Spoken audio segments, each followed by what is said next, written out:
Brilliance Audio presents Deadly Melody by Connie Mann.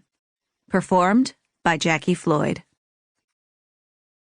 When the nightmare woke Kat for the third time, the first glimmers of light were just edging over the horizon and slipping through the aging metal blinds.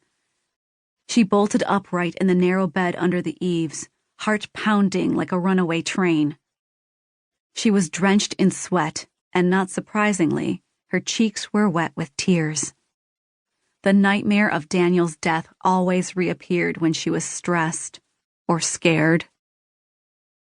She tossed back the light blanket and headed for the tiny bathroom, splashing water on her face, meeting her guilty eyes in the mirror. She hadn't sounded a cry, hadn't raised the alarm, hadn't called the police to demand they investigate. Her lack of action was a shame she would carry to her grave. She'd been scared, worried for her own safety, and instead of doing right by Daniel, she'd run like the coward she was. Was still running, because she knew if she ever stopped, her uncle, or Garcia, would find her and kill her. Men like them didn't just shrug it off when someone double-crossed them or ruined their plans. Her uncle had owed Garcia money, and she'd been the payment.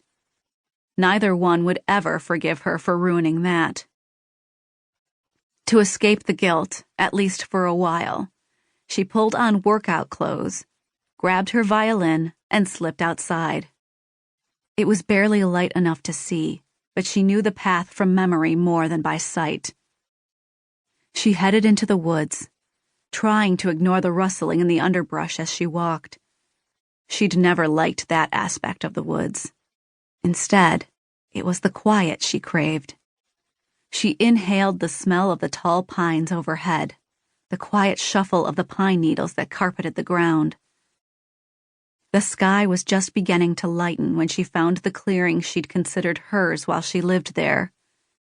She spent several minutes breathing deeply and stretching before she slid her mother's violin from the case and started playing.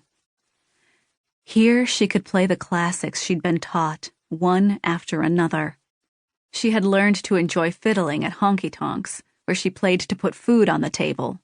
But classical music, that was what fed her soul. She lost all track of time as the familiar melodies flowed from her fingers. Panis Angelicus, Pachelbel's Canon in D. The soothing strains set her free and let her soar far above the worries and cares that dogged her heels the rest of the time. This was what she loved. Here was where peace lived.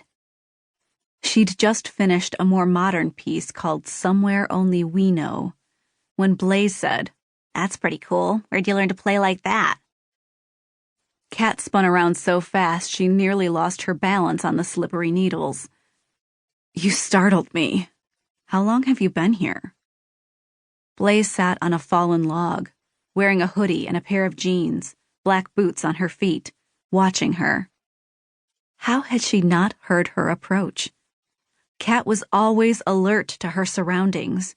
Being here was messing with her usual hypervigilance, and that scared her. "A few minutes. You were pretty into the music." She looked around. "This is usually my spot. Guess you used to come here too, huh?" "I did." Kat studied the dark circles under the teen's eyes. "Did you get any sleep?" Blaze blinked back tears and shook her head. "Every time I close my eyes, I see him lying there, you know?"